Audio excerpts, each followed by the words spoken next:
So I sold a house. Your son turned 1. And now we can talk some sports. Let's talk some sports.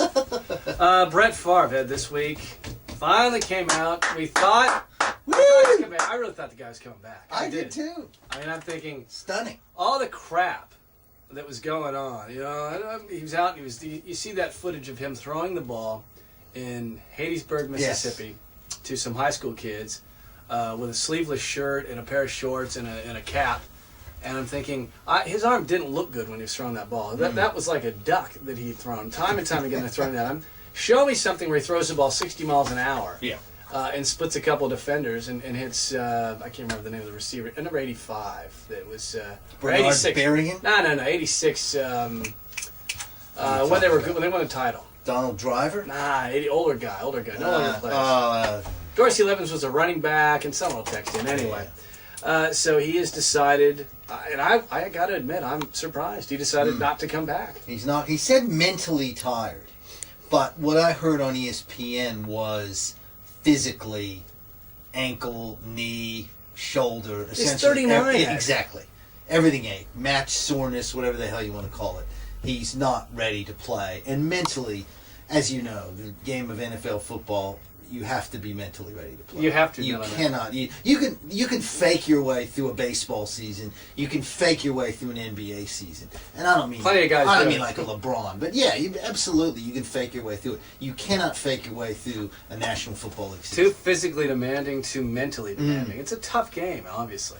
I was very, very surprised, but all through the whole ordeal, and I honestly believe now that it is over. I think it's over, and here's why I believe it's over. Because if you think about the scenario this year, he had a very, very good team. Last year we went to the Jets. The Jets were coming off the playoff, I believe. Were they coming off a playoff or not? It's been a couple of years. Yeah. But anyway, going into Minnesota this year, you've got arguably the best running back in the game. Yeah. Very good, and he knows the offense. Yeah. And he's playing in the division. So the one thing that will keep him motivated is to be able to play Green Bay and punk them for letting him go. I thought, perfect scenario, he knows the offense, he will come back. But the date that he set, July 30, I just thought about that. It's as if he keeps, remember last week you and I said how Joe Montana and John Elway each made comments about it, and Montana just came right out and said, look, he's screwing, he's really jerking him around. Exactly.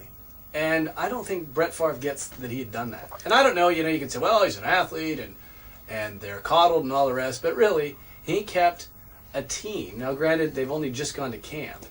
But again, there's a lot of mental buildup. There's a lot of planning that goes into an NFL season. And for them to go, do we have our quarterback or don't we have our quarterback? That's a very difficult thing to deal with. Yeah. And it's like he doesn't care. He just wanted to get...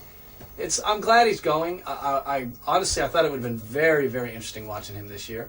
Oh, it would be sensational, and it's even stranger now because Tavares Jackson, the quarterback, has gotten hurt. He's sprained an MCL today. He's day-to-day. Sage Rosenfels is the other guy they've got, so he's probably the starter at the moment. So you'd think that people would be pushing the Favre angle, but it doesn't look like anyone's biting on that or Favre, and I agree with you, Steve. I think this is it. I do think it's it. I think that if he were to come back, this was the ideal situation for him to do it. He's 39 though. The guy's my age. You can't come out at this age and play the game. Yep. No, I agree. Yeah. So someone's answered your question there, Steve. Antonio Freeman or Sterling Sharp. No, it's Antonio Freeman. Thanks a lot.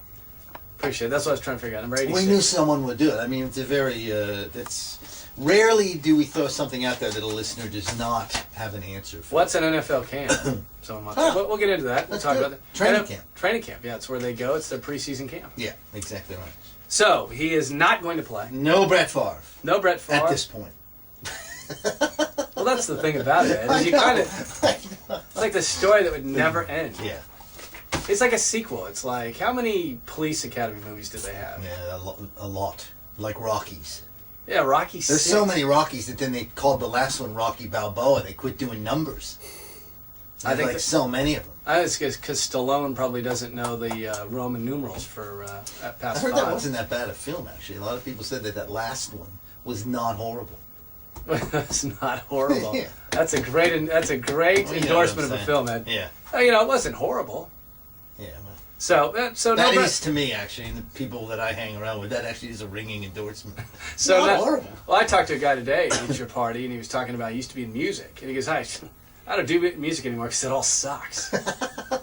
You know what I'm talking about? Yeah, I do. Yeah. I go, well, I don't think it That's a all good sucks. I don't think it all sucks. He goes, oh yeah, I'm just had enough. I'm like, all right.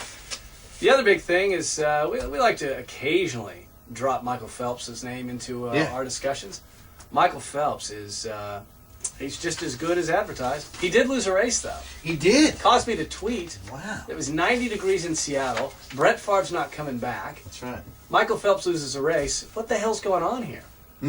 Well, he lost the race, and then the guy who beat him was a German fella. No, he's Serbian. It's Kavic. No, that was the guy he beat. That's the guy he beat today, Milorad Kavic. Yeah, but Milorad was a guy who believes that he actually beat Michael Phelps in the 100 free last year, when in fact you've got a touchpad. It's pretty difficult to fool the touchpad, Ed. 1/100th of a second, Michael Phelps won that gold medal by. So Milorad has been a little bit... he's been chipping. He's been saying Phelps should get a fast suit. Yeah, quit complaining about... Yeah, exactly. Well, today he wore the suit that he wore, the Speedo suit. Yes. Okay? And Milorad wore the, I believe it's the Arena, it's the X-Glide. The Arena X-Glide. Right. The polyurethane suit that is there's all kinds of conjecture about these suits. It's a joke. Here's what I'll tell you what, Ed. I look at that and I think there's so much talk about the suit. What about how today's records shouldn't stand because or they should have an asterisk next to it because of these suits? Well, why don't people have the same problem with the skin tight clothing that track and field runners now? Yeah, true. That cuts down on resistance. Bob Hayes wasn't wearing a Lycra bodysuit. 1984. You look at 1984. Daley Thompson.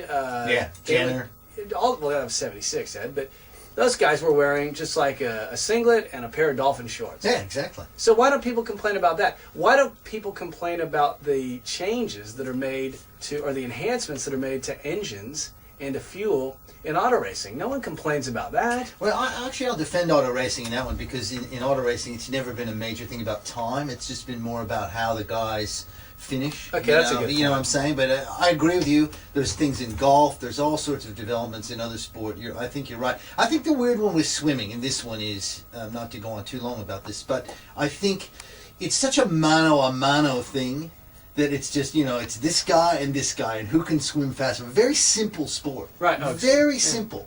And then suddenly... It's like a running race. Yeah, but you've complicated it with these bizarre suits and things that, we've seen this, people can't even, they need help to get into them, and it's just, it's bizarre, it's grotesque almost, I think. And that's why, I think, and your average Joe is kind of struggling with swimming anyway. A guy like me, I don't mind watching the Olympics. I'm not a swimming fan, but I'll watch it. And I look at these suits and I just think it's a joke. It's absurd. And I think that's part of the problem. Swimming's not such a mainstream sport. No, not at all. That people are much more critical of this suit fiasco. So hopefully they get the thing solved. But Phelps, amazing. It's not like he's been training for the last year. I mean, he's sort of he's been doing other things, if you know what I'm saying. He has been doing other things. He's been on the talk show circuit. He's been on the party circuit, and apparently I didn't see the vision. ESPN didn't have it, but apparently he pulled himself up on I the saw rope. the vision. Oh, did you? And made and popped his suit and made a gesture at the guy. Yeah, I like it. He's I like it. Very, very easily fired up, that guy. He's a competitor. Absolutely. So that's good, and I think that he's proven that he's still the best. He's the best swimmer to ever live. Yeah, I'd say borderline most dominant athlete alive today. Pretty dominant, Steve. I agree with you.